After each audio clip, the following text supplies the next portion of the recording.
and we will officially begin. And welcome to our live coaching session and mini class. And today we are diving into the real relationship killer that no one is talking about.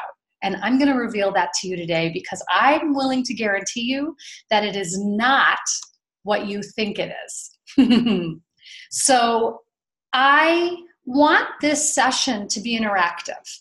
So feel free to use the chat. That's what it's there for. Use the chat function. And as we go through the session, I'll be inviting you to share specifically in the chat about what we're talking about. And, I know that some people will be watching the replay, so I don't want you to have any FOMO, any fear of missing out. You are doing this in your right divine time. So it's okay if you're not here with us live. Don't think twice about it.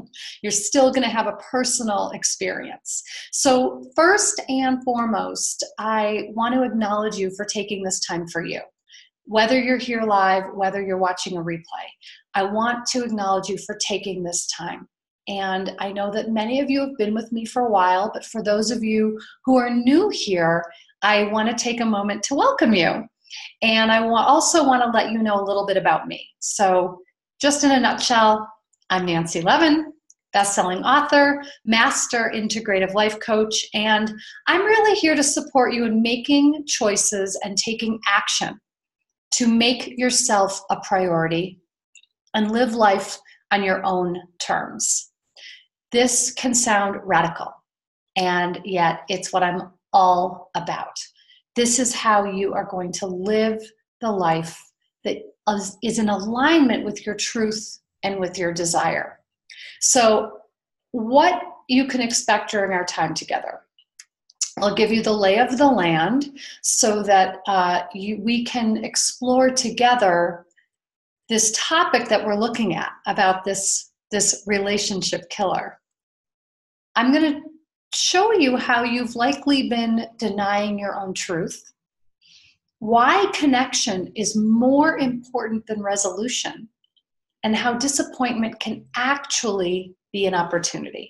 So we'll dive more deeply into these topics as well. And I'm going to guide you through a self-discovery exercise and encourage you to go inside so that you can find and locate and name your own truth here. And it will be in service of connection and resonance with each other if we are able to share together in the chat today. So one of my favorite things about doing these sessions is that we are already building our community. We are strengthening our tribe. We are strengthening our connection and resonance so that we don't feel alone. And let's see. I want you to feel, I want you to start feeling. This is a great, I like to think of this as, it's like a learning laboratory. It's training ground for you to begin to trust your own self-expression where the stakes are low because it's safe here. So you'll also have the opportunity to ask questions and get some live coaching while we're here together. And you're going to leave with a plan of action. You're going to leave here with a specific action that you can take to begin making changes in your life right away. So, how's that sounding to everybody? Are you with me? Are you on board? All right. So, hey there, Renee. Hey there, Pat. I love seeing all my peeps here. Okay. Yes, sign me up. I love it. I love it. I love it. Okay, good. So, what I want to explore here, and I'm going to give you the big reveal. I'm going to give you the big reveal here just right off the bat. The real relationship killer that no one is talking about is maintaining harmony at all costs. So most of us think that the goal in relationship is harmony. But I'm here to tell you that maintaining harmony is actually a killer. Because when there's consistent harmony in a relationship, it means that there's a lot churning under the surface. There's a lot going on under the surface. And when we're trying to maintain harmony at any cost, it comes at a really high cost to us. So I just want you to let this sort of sink in for a minute. And I want you to think about the ways in which you bend over backwards to keep the peace, to not rock the boat in your relationships. And listen, we're talking about intimate partnerships, but I'm also talking about the relationship with your mother, or the relationship with your sister, or your best friend, or people at work.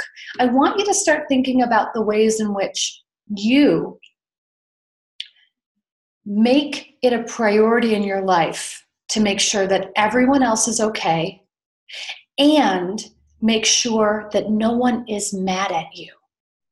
I want you to really think about how much energy you expend on a daily basis to ensure that no one is upset with you. Yep, so we're seeing this. Wow, this is so true. I wish I had known this.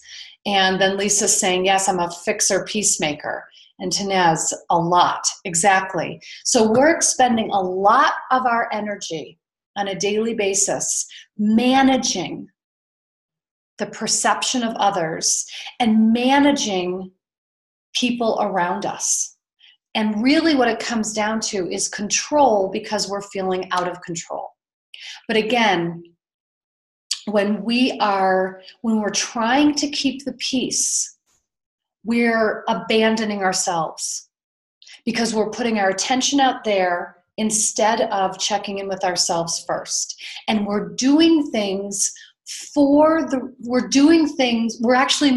manipulating circumstances, because we're doing things to stay out of trouble, or we're doing things because we don't want to deal with conflict or confrontation.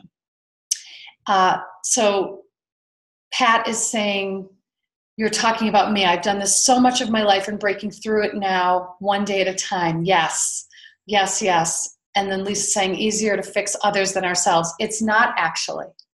Because the truth of the matter is, we can't fix, we can't save, we can't heal, we can't change anybody else. The only people we can fix or save or heal or change is ourselves. And what we really want to be working with is the way that we can shift our reaction to the behavior of others. So, most of us live in this double bind. This double bind of, if I please myself, I disappoint you. So I just really want you to check that out. If I please myself, I disappoint you. It can also show up as resentment around, if you please yourself, you disappoint me. So we believe that life is a zero-sum game.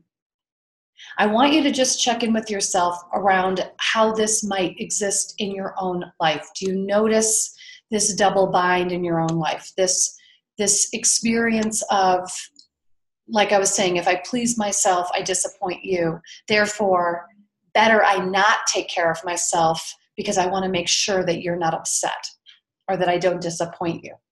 Just start checking in. We'll work with this in a few minutes, but I just want you to start letting this settle in a bit. Let's see. With my boyfriend, I allow her to babble on, or with my best friend maybe, I allow her to babble on incessantly while drunk on the phone. I know that she needs to talk, but there's no true connection. That's right. So that's a place where a boundary likely needs to be set. And let me say first and foremost that when we are trying to keep the peace, when we're trying not to rock the boat, we are nearly always overstepping our own boundaries in order to do so.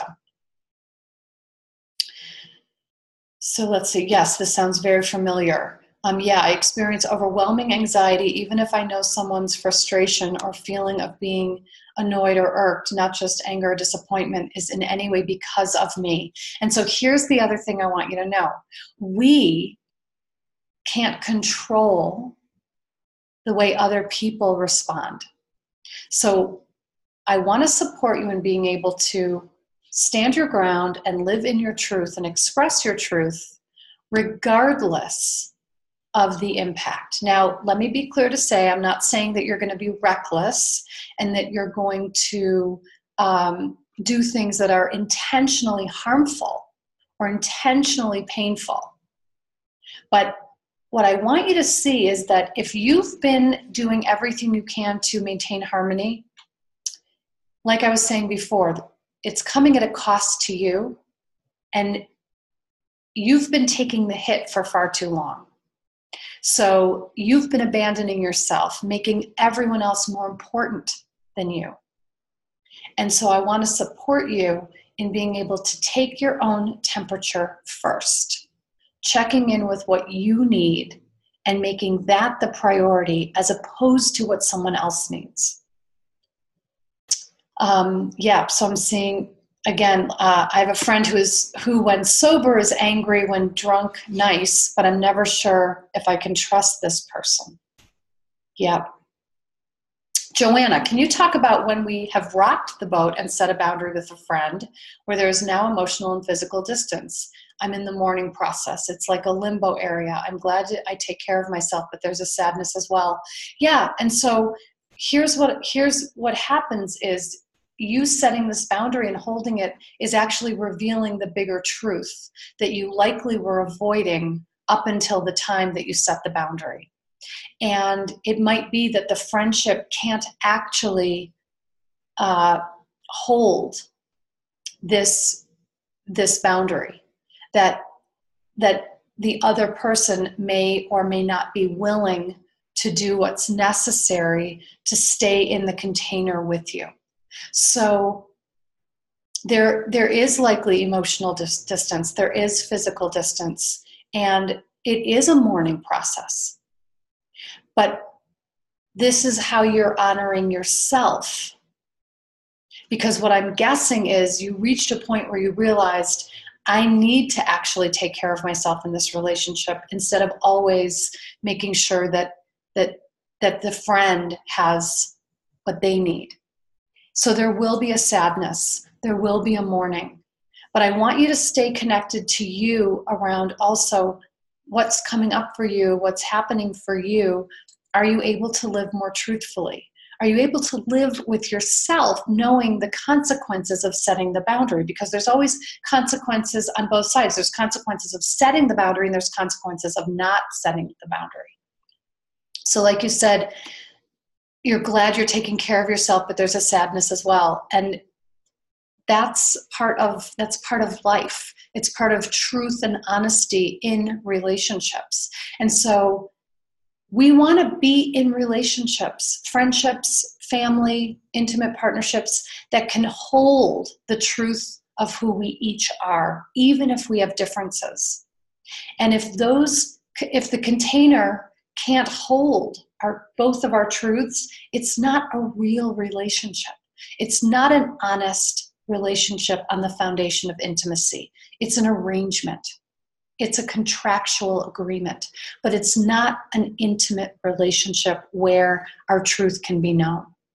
So what I would say about this is let yourself be in the grieving process. You may come back around together and you may not. But what's most important is that you're honoring you. Let's see.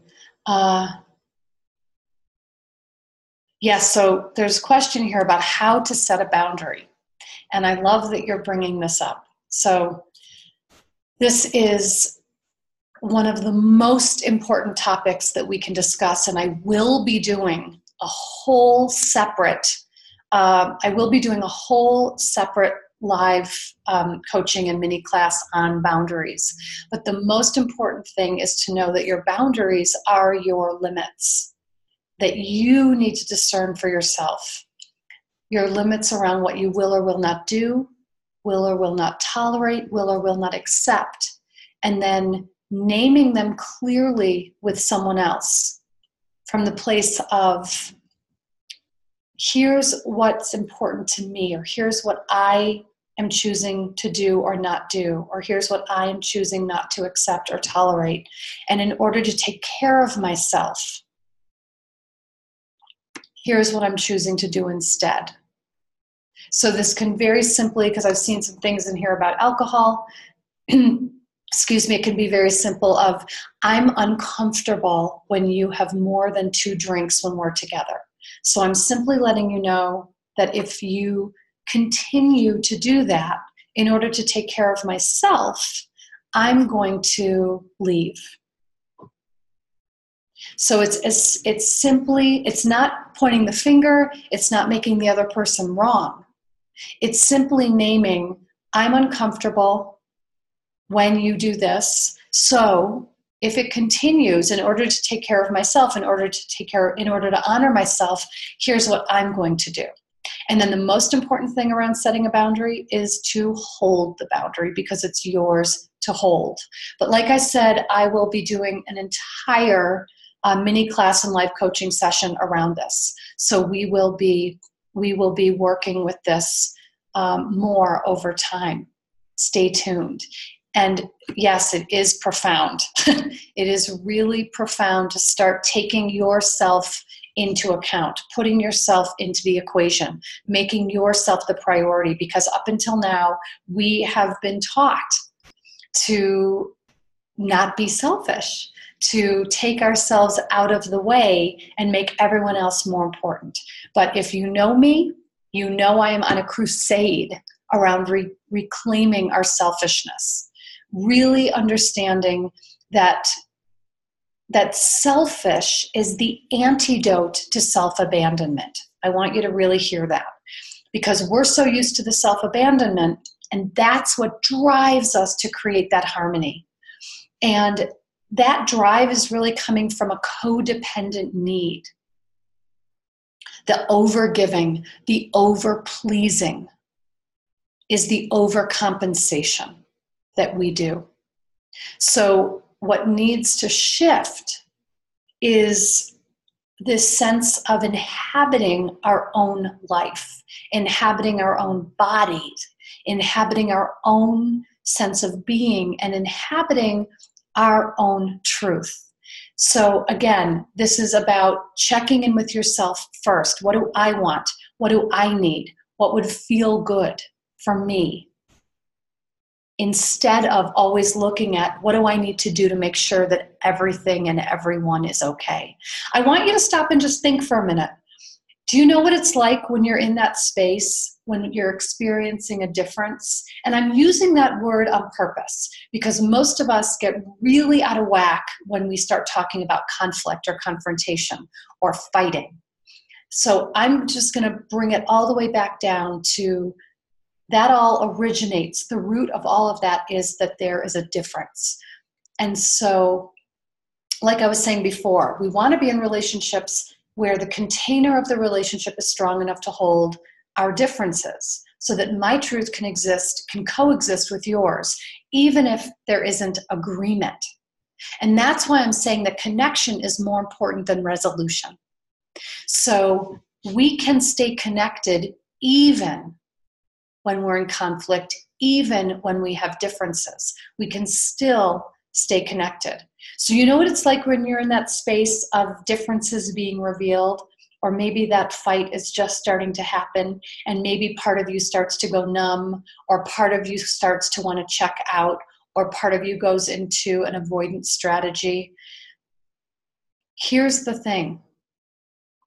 I want to support you in staying present and remembering that connection is more important than resolution. Because what happens is, often when we're in that space of disagreement, we're not even present in the conversation. We're in this, I think of it like a tape in my head, an old tape. But it's like the tape, we're in that tape in our head that's saying, what do I need to do or say to make everything be okay? I know you know what I'm talking about. Instead of saying in the conversation, instead of saying present, you're in that space of what do I need to do or say to make everything be okay? And as soon as you go to that place, you've abandoned yourself. You've left yourself in the dust. And so part of this conversation is how to stay present so that you can take really good care of yourself and honor yourself in the difference. So it's not about trying to get someone over to your side to agree with you. And it's not about acquiescing.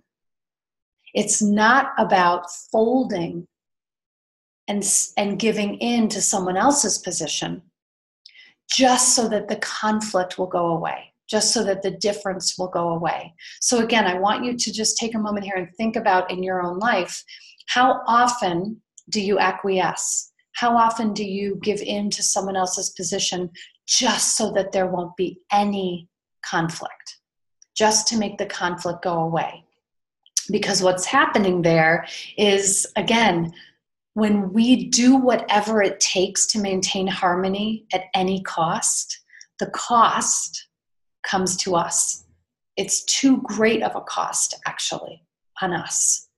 And then what we notice over time is we're not even living our own life. We don't even know who we are because we're living someone else's life. We're living in a packaged way to be digestible to someone else. And it takes a lot of energy to avoid the truth of who we are. And when we do that, two things. One is we create chaos to avoid the truth.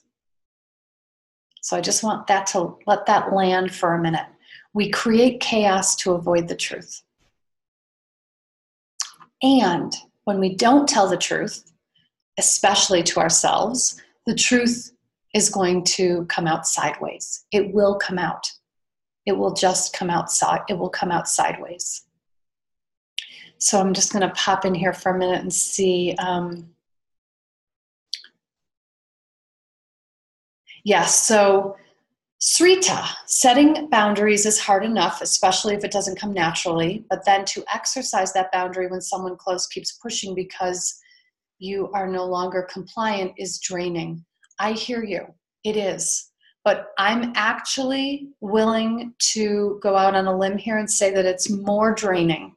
It's more of an energy drain to continue living in a way that is suppressing and repressing and sublimating your truth, where you're not actually inhabiting your own life.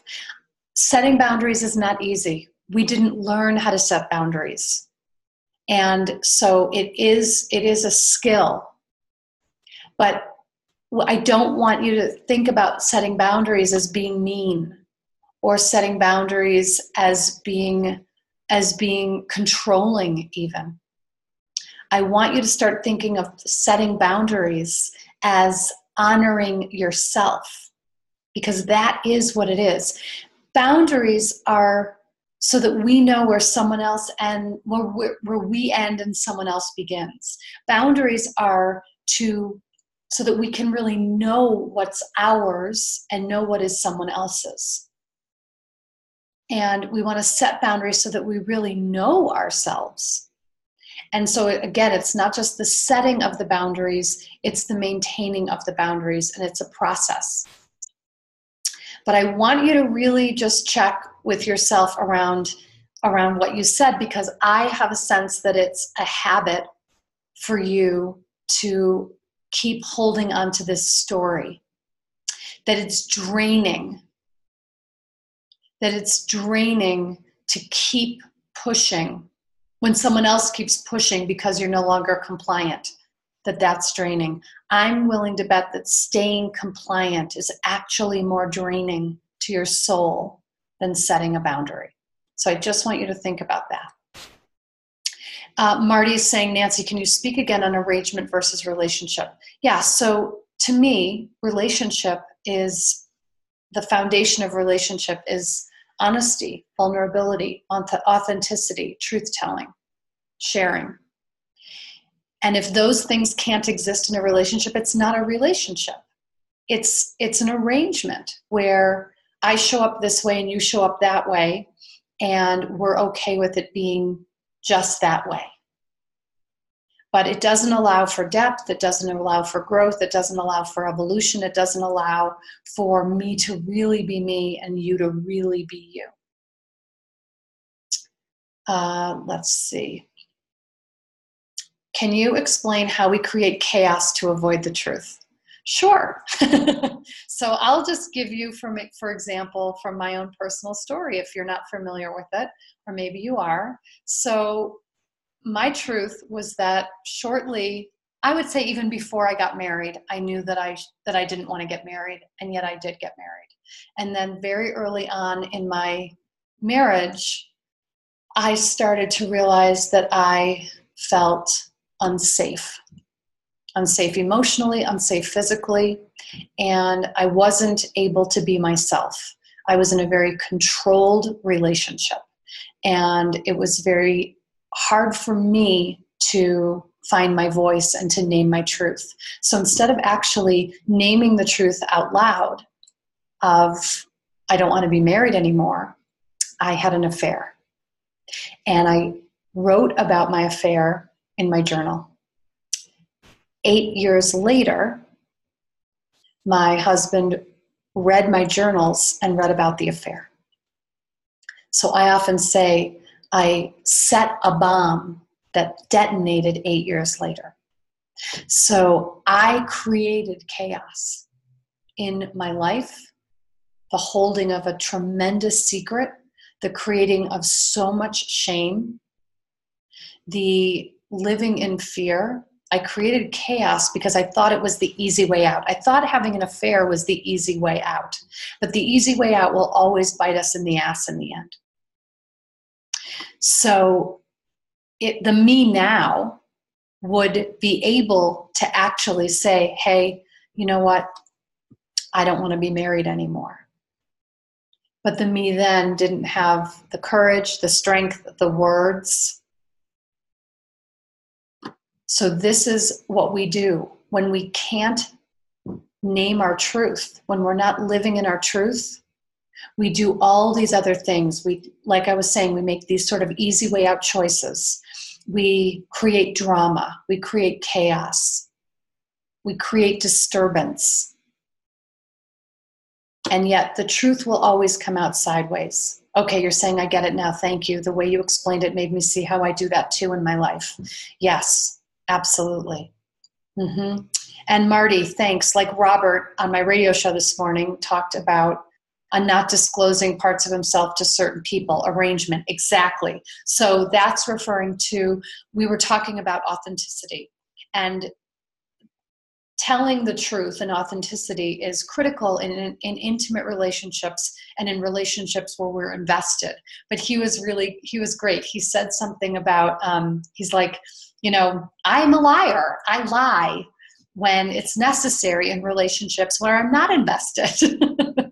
And we get to discern, how much of our truth we're willing to tell and to who, and what's an arrangement versus what's a relationship. So if you didn't catch the radio show, it was on this morning. Okay. So as I was saying, we're looking at, we're denying our truth as we are trying to keep the peace and create that harmony. Anytime we are not rocking the boat, whether that's conscious or unconscious, but anytime we're not rocking the boat, we're denying our truth. Anytime we're in that place and that tape in our head of what do I need to do or say to make everything be okay because I'm so uncomfortable with us not agreeing that I'll just cut myself down and acquiesce and give in so that we are in agreement. Anytime that's happening, we are out of alignment with our own truth. So I really want you to just pay attention to where in your life you're doing that. And then start to notice how as I was saying before, connection is more important than resolution. So to me, resolution is, a pink bow. We want everything to be resolved. We want it all to be done and put away. Now, in my experience, life is messy, and love is messy, and relationships are messy. Again, whether it's intimate partnership, my relationship with my sister, my mother, whoever, it's messy. We can't always be wanting to put a pink bow on everything, because then we actually miss out on what's real, and we miss out on the real opportunity. So part of this conversation too is around how disappointment can actually be an opportunity. Disappointment isn't fatal to a relationship. Like we were talking about earlier, something about, that double bind of if I please me, I disappoint you. Disappointment isn't fatal to a relationship. We want to get out of that belief that we need to fulfill everything for the other person. The truth is, and I want you to hear this, the truth is that the relationship is at higher risk when we put our own needs on the back burner. I'm going to say that again. A relationship is at high risk when we put our own needs on the back burner. We think that the relationship's at risk is if someone's disappointed or if someone's angry. No. And the truth of the matter is, when we put our needs on the back burner, when we repress our truth, that resentment is growing inside of us. And it's going to pop. And it's going to pop in a way that's likely self-destructive, that's likely self-sabotaging. Very much like I was saying before about the way the truth will come out sideways. So this is not about maintaining harmony at any cost. This is not about reaching a consensus at any cost. And I'll tell you, one of the most powerful tools that I have begun to use in my relationship, in my intimate relationship, because this is where it comes up the most, this is where it sort of gets triggered the most, is if there's a difference, if we have a disagreement or we actually just feel differently. I imagine myself looking in the front window of a house. That's my point of view. That's my perspective. And I literally have this conversation with myself where I say, okay, this is my position. We are going to just walk around the corner to the side window of the house and look in for a moment to see if we can see his perspective. And then we're just going to run right back to our position. So we're not leaving our position. We're not abandoning our position. We're not giving in. We're not acquiescing. We're not giving up. But can I at least step out of myself enough to come over here to see his perspective and see his position? And then come right back. Because a big piece of this, when we're in conflict, when we have differences, is that we dig our heels in and we stand our ground in a way that is rejecting the other person. And the truth of the matter is, we all want to be felt, heard, and met. We all want to be received. So what I have learned is, if he can come over here and see my position, if I can go over there and see his position, we can agree. It's the old agree to disagree to some respect, but it's also, we can agree that we're going to sort of stick with where we each are, but we have more receptivity to where the other one is. So again, it's not about me pulling him over to my window and holding him hostage there. And it's not about me thinking to myself, oh, I'm not okay with all this anxiety or discomfort. So I'm just going to go stand at his window and I'm just going to take that position even though it's not how I feel. So I want you to really think about that too. the ways in which you give in or give up your position to maintain harmony at any cost. And what can you begin to do in your own life to be able to be with the discomfort? I will say right now that one of my superpowers is my ability to live with discomfort, and that it doesn't even live in me as discomfort anymore. So I can be in conflict, we can be in a disagreement, and it doesn't annihilate me. And it doesn't evoke in me or trigger in me the need to make it be okay. So I just want you to start thinking about how this sort of plays out in your own life. You know, because when we deny ourselves repeatedly, we are bound to feel angry. We're bound to feel resentful. So, you know, I've talked a lot about my feelings around selfishness. I'm on a crusade to reclaim selfish in our lives. I believe selfish, self-care, and self-love are three sisters whose job it is to support us in honoring ourselves. I believe selfish is the antidote to self-abandonment that we've been doing all these years. So that all being said, I want you to start getting selfish. I want you to stop rejecting selfish. And I'll tell you right now that the more you reject selfish, the more you deny selfish, you are drawing toward you selfish and needy people in your life. Natasha's saying, so does that discomfort shift into a softer sensation? It absolutely does. Because what it does, what's happened is that the discomfort dissipates because I know that what's happening is I'm honoring me. And that's what takes precedence. That's what takes precedence. Am I honoring myself here?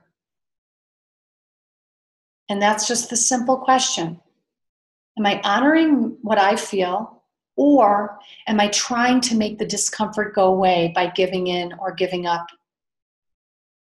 or acquiescing? So I want you to start really thinking about this piece around how harmony, maintaining harmony at all costs, is the real one relationship killer. And notice how it starts to show up in your own life. Because again, when we maintain harmony at any cost, it's shutting down our true self. It's shutting ourselves down. So we have to be willing to risk. We have to be willing to risk conflict. We have to be willing to risk discomfort by revealing what's true. Because again, that's a relationship. So if we want to have satisfying, fulfilling, loving, connected, intimate relationships, we have to begin trusting the strength of that container to hold the truth. We have to be willing to hold. Let's see. Yeah, doing that. The concept with the windows. Then there's an even more understanding of why the other feels that way. And we won't keep going around in a circle, exactly, till we feel like we've been received. And I feel sometimes when I feel hurt, I forget to let the other person know I understand when it's over text. Yes, okay. Maintaining harmony at all costs is a lie. It is. It is a lie. Yeah. Difficult to shift out of accommodating others' needs. When as a child I was groomed this way. We all were. Most of us were, and especially those of us who relate, and I would imagine that many of you do, because it's the people who I'm drawn to and the people who are drawn to me, that you relate to being a people pleaser, an overachiever, that you are, not rocking the boat at all cost, that you are constantly giving, constantly doing. But what I want you to know is that when we are in that space, there's something happening under the surface. And it is rooted in codependency, and it's rooted in the way that we buy love. If I do for you, if I give for you, if I abandon myself, you'll stay. Or you'll love me. Because what's also happening is there's this piece of us that thinks and believes I have to hide the truth of who I am in order to be loved and accepted. Okay, so again, when we maintain a harmony at all costs, our true self shuts down. We have to be willing to risk conflict. Know that it's not the worst thing that can happen. And we have to understand that to achieve the intimacy that we're longing for, the boat needs to be rocked. The boat needs to be rocked. So I just want you to take a moment here to think about where you feel that double bind in your own life that I was mentioning before. That version of, if I do X to please myself, it's going to disappoint you. Where do you feel that in your own life? I know that for me, in my relationship, one of the things that I had to really work through was, if I please myself by spending time alone, it will disappoint you. So in the beginning, it was really challenging for me. So where do you notice that double bind for you? If I please myself, I disappoint you. And feel free to pop anything in the chat that you'd like with your grown children. Yep. If I please myself, I disappoint you. And I'd love for you to even get specific there. So how does that play out for you? I can't do X because you'll be disappointed. What's the story you're telling yourself? What are you afraid will happen if you honor yourself? What objections come up when you think about it? So like I was saying, I can't go on a trip alone because it will disappoint you. Joanna, I felt it with my mother-in-law because she has helped us out financially before. So it's been really difficult to hold a boundary with my husband and mother-in-law. I'm just now starting to let myself off the hook. Beautiful. Yep. By participating and showing up. Husband feels abandoned if I follow my spontaneous whims. Okay, so what you're saying is, if I follow my spontaneous whims, my husband feels abandoned. So therefore, what gets locked for you in here is the belief, I can't follow my spontaneous whims because my husband feels abandoned. So I want you to start framing it into that kind of a sentence. And feel free to pop it in the chat. I can't do X because X.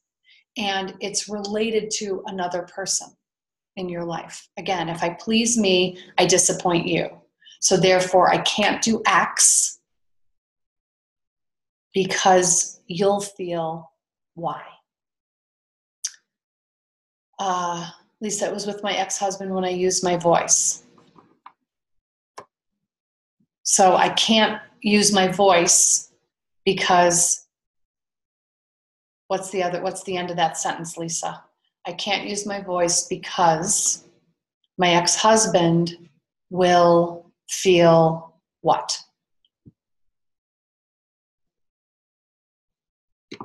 So I really want you to get crystal clear for yourself on what you are telling yourself you can't do because of someone else. Because of someone else you're in some kind of relationship with. What are the ways you hold back? What are the ways you withhold your truth? What are the ways you're not inhabiting your life? What are the ways you're doing things just to keep the peace?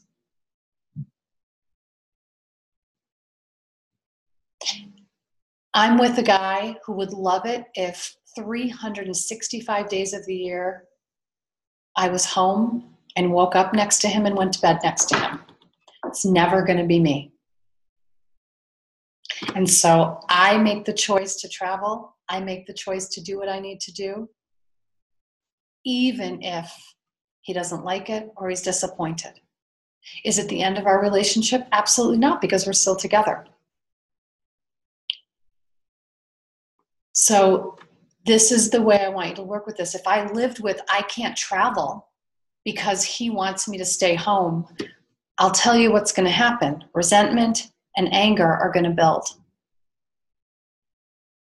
And so I want you to look at the ways in which resentment and anger are already building because you are doing whatever it takes to maintain harmony. So Lisa's saying, right, so I can't use my voice because he would feel he wasn't in control and wouldn't speak to me for weeks at a time. Right. So again, I know this one well. I lived with my ex-husband who was the king of the silent treatment. And again, this is not a relationship. When you're living in fear like that, it's not a relationship. I just want you to sit with that for a minute. And if he needs to be in control all the time, it's not a relationship. There's no room for your truth. And again, you have to make choices about what that means for you. What are the consequences around setting a boundary or not? Amy, geez, I'm realizing that this mindset that I wasn't even aware of has affected me in nearly every aspect with my husband, who is now my ex, friends, my child, my relatives, coworkers, bosses. This is a real wake-up call for me, Nancy. Thank you for showing a spotlight on this. You are very, very welcome. You're very welcome. I'm really glad that this is having you see differently. Yeah. Let's see. Natasha saying, I have some male friends that I can no longer see because they are a threat to my husband. So you have a question there, meaning you perceive them being a threat, or he has named you're not allowed to see them? Because those are two different things. Marty, thank you for clarifying the truth of relationship versus arrangement. My marriage was an arrangement. Yes. Pat, I hold back telling my daughter how her drinking worries me because I'm afraid she'll get angry and leave. Same old fear of abandonment. And I know that you know that this piece here is a pattern. It's a pattern for you, but it's also just, I mean, it's a metaphor of the way that all of our patterns show up. And it's the fear of abandonment. If I speak my truth, she will leave. If I speak my truth, she will leave. And so the choice that you're making is to withhold the truth. And there are consequences to that too. Yeah. Okay, so you're saying he perceives them as a threat, Natasha. Yeah, so then it sounds to me then that he's made some kind of ultimatum or set a boundary perhaps with you, depending on the language of him saying like you're not allowed to see these men. And you have the choice around upholding that or not. You have the choice around obeying that or not. And you have the choice of naming what's most important to you here. Marty, my fear of abandonment was holding me back from speaking my truth or leaving. Yes. Teresa, I was not participating or showing up in these webinars for someone else, so I wouldn't disappoint them, not anymore. Great. Yeah. And so it's important to recognize our patterns. It's important to recognize where we're withholding our truth so that we don't create some kind of an outcome.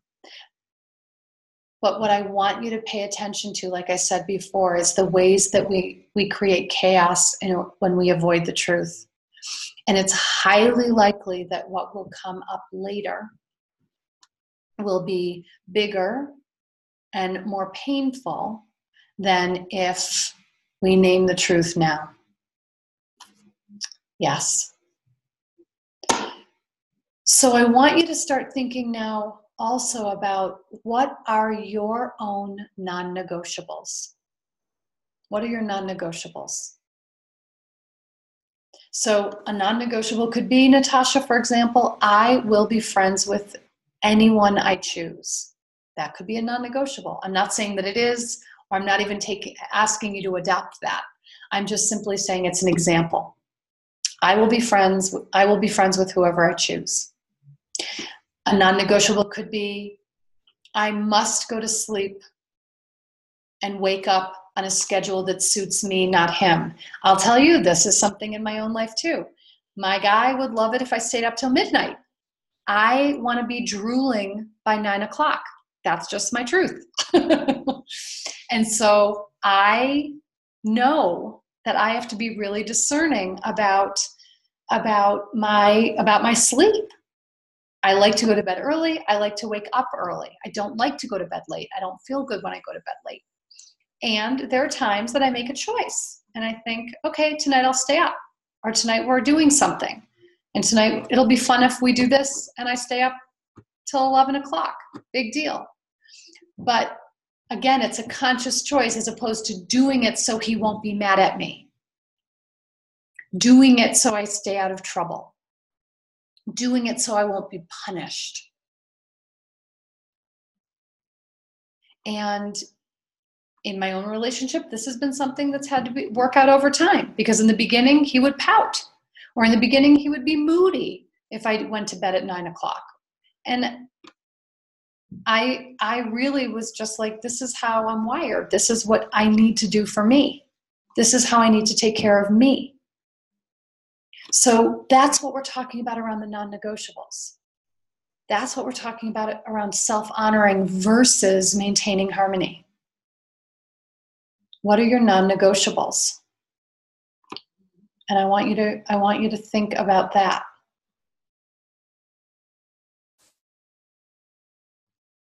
Joanna, I was afraid of raising the bar big time because I trigger my husband's fear of abandonment. Now I'm raising the bar big time. I love that. Let's see, Lynn, I must feel safe, heard, and understood before becoming intimate in a new relationship. Amen. Amen. Yes. Yes. So again, I want you to focus on what are your non-negotiables, and I want you to break it down to something really easy and bite-sized. So again, it can be, like I was saying, I'm going to go to sleep at 9 o'clock. I'm just making that up. Or I'm going to meditate each morning, non-negotiable. And I want you to literally identify that specific action that you're going to take this week. Identify the specific action you're going to take this week that's in line with a non-negotiable. Make it doable, make it realistic, make it bite-sized, make it something that you can do. And then I literally want you to write yourself a permission slip to honor yourself, even if it disappoints someone else. I give myself permission to go to bed at 9 o'clock, even if he doesn't like it. I give myself permission to travel by myself, even if he doesn't like it. I give myself permission to get up in the morning and go in the other room and meditate. He does like that, so. But I still give myself permission to do it. I give myself permission. And what's the action? Joanna, non-negotiable. I'm going to bed no later than 9:30 and get up early, even though he would like me to stay up and hang out with him. Beautiful. I give myself permission. Teresa, 10 minutes of meditation every morning and set intentions for my day. Beautiful. Yes. Let's see. Tanaz, with my parents, I've actually been honoring myself and definitely not trying to create harmony. I've been selfish, doing what I need to do for myself, and boy, it has been pissing them off because they want to do family stuff and I could really care less. It's just not a priority or enjoyment for me because honestly, I'm still very much a hermit except with my love. But every once in a while, I do something with them to appease, since I am currently staying in their house and they don't want to feel like a hotel. So again, this is conscientious. If you know what you're doing, if you know that once in a while you do something with them, you're aware that you're appeasing, it's different than going in because you don't want that sense of punishment, or you're trying to avoid. And just be aware, just notice how much you're appeasing, and notice what happens inside of you when you appease someone else. Notice what happens inside of you when you go against your own grain. That's what I want you to notice. To be honest with my children about my needs and desires. I give myself permission to set boundaries. Actually, this morning, my mom and I came to an agreement to read a chapter today instead of doing the whole day with no set limits. Okay. Joanna, non-negotiable. I give myself permission to eat the way I need to eat to take care of my nutritional and healing needs. It does not include alcohol, even though it makes Eric uncomfortable. Beautiful. Bam. Beautiful. That's what we're talking about. What am I going to do to take care of myself? How am I going to honor myself, even if it makes someone else uncomfortable? Because I'm no longer interested in keeping the peace at all costs. Now, I'm not saying that you want to start up some kind of disruption, but I want you to remember that the disruption's happening when you go against your own grain. It's just that it's louder inside of you. Lisa, I give myself permission to enjoy yoga again every morning. Beautiful. Yeah.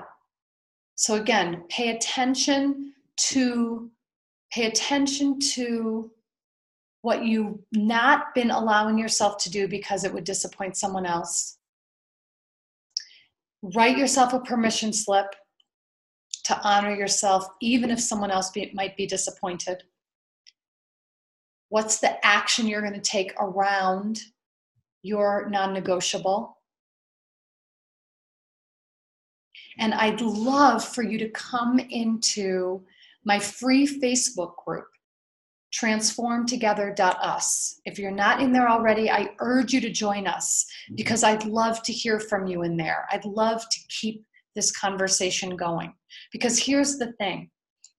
Change happens when we make different choices and take different actions. It's the only way change is ever going to happen. If we do the same thing over and over again, the same results are going to come. It's like that definition of insanity, doing the same thing over and over again, expecting a different result. It doesn't happen. So I want to support you in making change. And it begins with your commitment to your own evolution. And then it's my commitment to hold you accountable to the commitments that you make to yourself. And I can do that inside of Transform Together. So again, it's my free Facebook group. You can go to transformtogether.us. And I'm going to go ahead and pop that right here into the chat. There it is, transformtogether.us. And if you're not in there already, please join us. We have a beautiful growing tribe who are engaged, who are supportive, who are interested and interesting. And I would love for you to join us in there. And we'll be following up on this conversation. It's really important to me to be able to support you in making the changes in your life that you want to make. Teresa, you're adorable. I give myself permission to dance a jig just because. So I hope that you've enjoyed this session. I hope that you can really see that the real relationship killer that no one's talking about is the way that we try to maintain harmony at all costs, that we try to keep the peace, because that's a surefire way for us to know that we are going against ourselves. And whenever we go against ourselves, that is the biggest threat to any relationship. You're welcome, Lisa.